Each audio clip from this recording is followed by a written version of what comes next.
All right, Group F, Champions League just kicked off this week. Boys. We're talking about Group F right now. We got Shakhtar, Real Madrid, Leipzig, and Celtic. Shakhtar with a 4-1 win over Leipzig, and Real Madrid with a 3-0 win over Celtic. We got to What start did with you Madrid. We got what to did start with you think Madrid. about what did you think about the game? I'm curious to hear this. I Look, really am. listen, listen, I really am. listen. It's no secret. Celtic balled out in the first half. Celtic was balling. And to the point where it was like, I was really frustrated with kind of the ease. Celtic played with a very high intensity, super high press, very aggressive, trying to win the ball back. I knew eventually they were going to gas out. I knew it was going to gas out eventually, but I was still very frustrated. It was very difficult for Madrid at the beginning of the game to really get in a foothold, and Celtic seemed to be the aggressor. Like if you didn't know anything about soccer and you're just watching that game, in the first half, you'd be like, yo, this Celtic team is like one of the best teams, like way better than the other team. But again, Madrid has been here before. Like Madrid has They live period. there. They live there. Madrid has long stretches in games where they can get dominated, and Madrid just knows how to survive.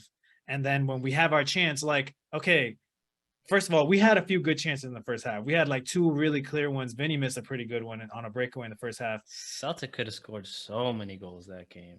But again, it's like the difference in quality in your attacking players. Yeah. So there's the element of that to it. But like, because once Madrid scored the first goal, They that was ran away with it. Yeah. it was a Yeah. wrap. It was Different a wrap. game. It was a completely different game after that. So again, Madrid knows how to suffer. It's weird. We know how to suffer. And then when we have our chance to strike, 95% of the time we strike. So the other person who deserves a huge shout out in this game is my boy Eden Hazard. I told you he was I going to don't have. think he deserves a huge shout out. I don't think What do he you deserves mean? He has a goal and assist. Okay. He didn't play great. He played really good. Goal and assist. Yeah. Just because you put up numbers doesn't mean you had a great game. We say No, that he legitimately like played well. On top of the goal and he assist. played well, fine, but I don't know, man.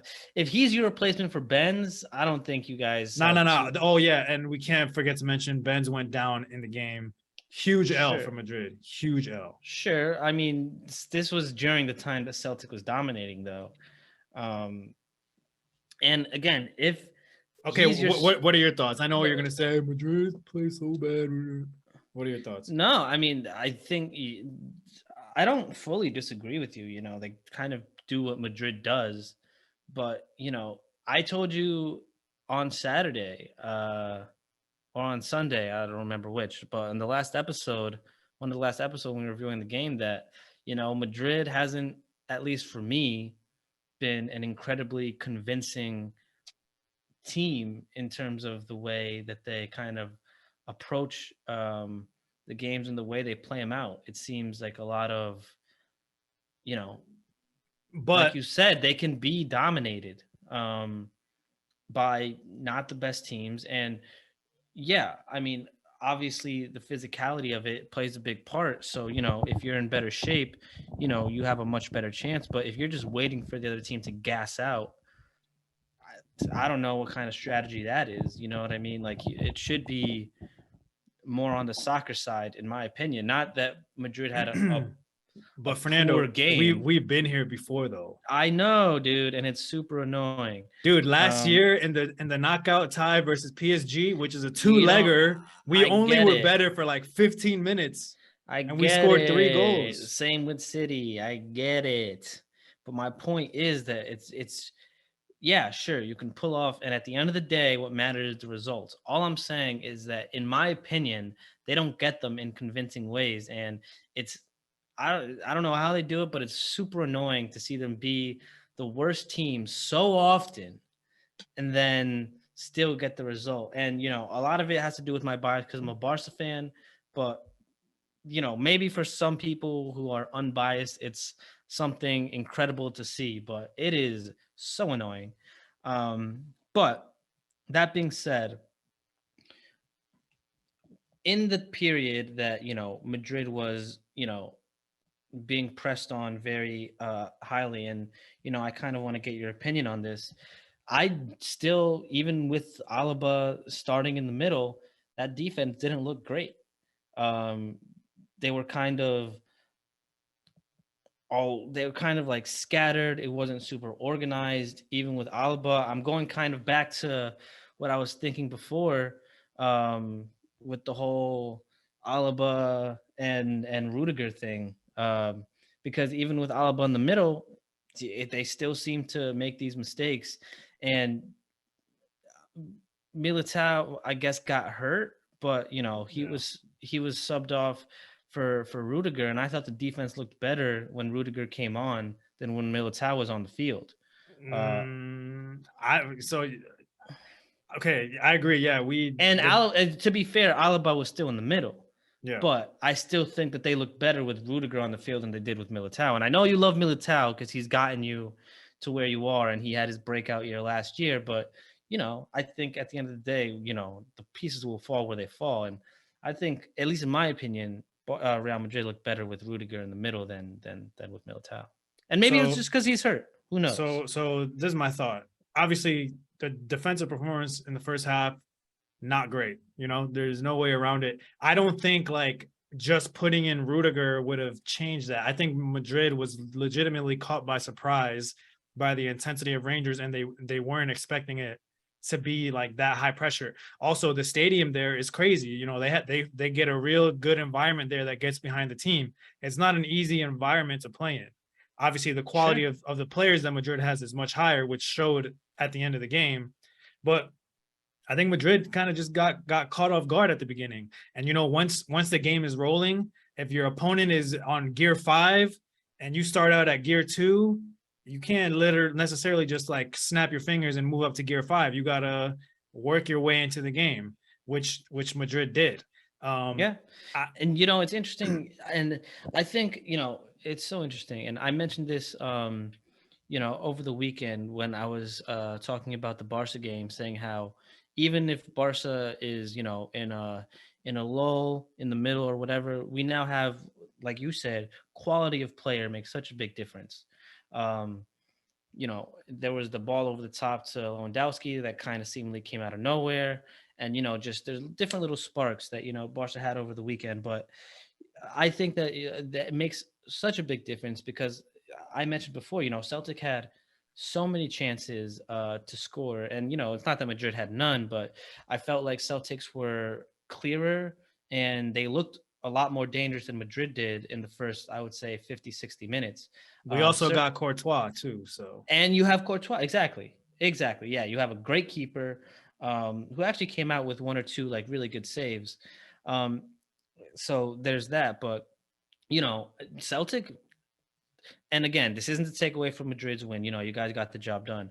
But Celtic could have won that game if the cards had, fallen a little differently, if some players had, angled their foot a little differently. The guy who came on as a even sub if for even if Celtic would have scored a goal in the first half, Madrid still would have won that game at the well, end. they could have scored like 3 or 4, is what I'm Dude, saying. no Is what team I'm saying. converts 100% of their chances No, though. That's none of not them. No, realistic. none of them do. But they were good chances, and even in the second half, they had even more chances. Like for example, the guy that subbed on for Celtic, the striker at halftime, he got a cross that was right to his foot in the middle. He beat the defense Oh out, yeah, he won the did. ball, and then just paved it That into was the probably their best ground, chance. That was probably their best chance of the just game. drove Yeah. it into the ground so that it rolled to Courtois right to his hands. So, they Yeah. had a lot of they had a lot of chances. So, and like you said, no team is going to convert 100%. But if things had gone a little differently, if maybe Real Madrid misses one of these chances, it's a different game. And I think Celtic could have, not easily, but they could have come away with the win on this one. Yeah. But again, this is what it is. The Champions League separates the real from the fake. And I think Real Madrid likes to give Barca fans a little bit of hope and then just crush them at the end. Maybe I want maybe to that's their actual strategy. I want to just touch on a few individual performances that were standouts to me. Yeah, yeah. Um, So I'm gonna start. Tony Kroos to me was the best player in the midfield. Freaking masterclass. He set the tempo, perfect passing like all game. I don't think he made a single bad decision in the game. The third goal, the ball that he put for Carvajal, which he dropped back to Hazard, amazing ball. I thought it was a masterclass by Tony Kroos. Um, Chouameni had a good game, not as great as his last couple La Liga games. I That's to think, be expected. yeah, the whole team kind of got shocked in the beginning of the game with Yeah, and Celtics you know, with a kid intensity, like and with a kid like him, 18 years old, he's gonna have those games. and So I would, it was a good game still. It yeah, it just wasn't a bad game. it But like it just the mental is still not fully there, but he'll be fine. Yep. Modric had a great performance. Obviously got the goal. And then I want to give a shout out to Valverde, man. The ball that he put in for Vinicius, the That assist was a for great ball, I eh, have to say. the whole play. Like Modric, I think it was Modric, gave him a ball in the air. He had a defender on his back. He flicked it with his heel. I forgot who he flicked it to. Oh, it was Hazard. He flicked it to Hazard. Hazard chested the ball like into his path, and then he burned the defender and put in that cross. Valverde to me was like, it's just like Valverde is not a winger, but then when you see him do things like this down the wing, it's like, uh, Yeah, I mean, it's like we were talking about this over the weekend as well. That he brings a different element to the winger, and he plays like a center mid though, and like that's that center mid kind of vision that he has to not just do a straight long ball or an over the top. It was a great ball. It wasn't like a lob, but it was like kind of took some flight, but a great curved ball right into the path. Defender couldn't get there, and a great run by Vinny as well. But to recognize that pass and make it that perfectly, it was. I even have to admit it was impressive to watch. yeah. And then obviously Vinny got the opening goal. Vinny's becoming a decisive clinical finisher for us lately. And then I gave Hazard a shout out earlier after 3 years of being a big brick at Madrid. Finally had a good game. Right. So, so I actually want to ask you this because for as great as Celtic played, it was a game where Real Madrid was kind of expected to kind of waltz in and just take the 3 points, but they really had to fight for them until the last 30 minutes after the first goal. Then the game completely different changed, and it was all Madrid from there on. But what do you see? Do you think that this is something to worry about, or do you think it's just Madrid, being Madrid, and then they'll always clean it up in the second half? It's just Madrid being Madrid, especially with the group that we have. Um, Maybe we're taking it a little bit easy, whatever. I don't know. But like, for I example, think when you do go against better teams that do have the quality of player that's going to put away the chances that Celtic missed, will you be able to climb back from that with that momentum shift? Because I the mean we momentum is did that different. all last year though. Sure, It's very but unlikely for it to repeat again. Like obviously you would rather not get into these disadvantageous positions early into the game. I'm not worried though, man. I really don't. I think Madrid is going to be able to like. I think Madrid will be qualified to the next round after like the fourth game, maybe the fifth game. And I think for the beginning of the first half of the season up until the World Cup, Madrid's main concern should be La Liga. Honestly, that's how I see it. fair enough. But And the other, I do think Celtic might be able to get out of this group though. it's possible. I mean, we'll see how the other teams fare against them. If they leave with this being their best performance, I don't know. We'll That's see. true. That could happen. Um, but the other thing I wanted to ask, and obviously Benz hasn't had the best start to the season, and before he got hurt, he missed a chance or two um, in the game. In my opinion, I don't know about you, but it looks like he's a little desperate just to find the back of the net. I could be wrong, but strikers get into those mindsets where they're dry for a few games. They really just want to get the ball in the back of the net, and the team wants them too. So, what do you think about Ben's performances? And I'll be curious to see how Madrid adjust to him being out for the next 3 weeks? I don't know if desperate is the correct word because I just think some of the shots he took were just like, oh, really? There was one play. Did I write it down? Um, like yeah. There was that like in the 10th minute, there was a cross that came into Ben's, um, and he got it like a little bit to the right of the penalty area. He was wide open. He had time to take a touch, put it down. He decides to take it one time, and it's a poor shot. So maybe just that going for the spectacular on that maybe, one. maybe that's kind of why that's the one that stuck out to me. That like it felt like he was getting a little desperate, but then he exits the game at minute 17, which you hate to see. But yeah, so No, uh, I don't. I think Benzema, like everyone understands he was going through a rough patch of form, but I don't think anyone doubted that he was going to find his way again at some point, and then he's going to go off. Like even with the bad performances domestically in La Liga, he had 3 goals out of 4 games, which is very respectable. And yeah, then this was the first Champions League game, and he came out in the first half injured. So sure. I don't think desperate is the correct word. And the thing too is like with Benz, everyone knows that goal scoring isn't the only element of his Yeah, game. I agree. I agree. So it just by him being on the field, even if he's not scoring goals, And he's still that's a the other threat. thing.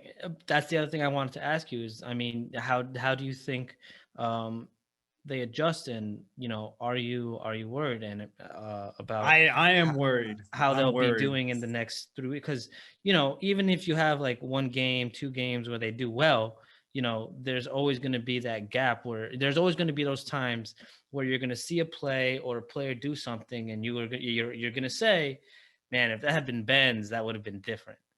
I'm worried, but I'm hearing a lot of reports that they're optimistic he'll be back by early October, which means that he's only really going to miss 3 games, 2 La Liga games and 1 Champions League game.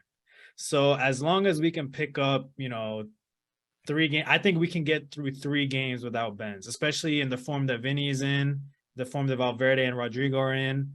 And I think Hazard, he will make some cameo appearances too. Maybe he gets another goal or something.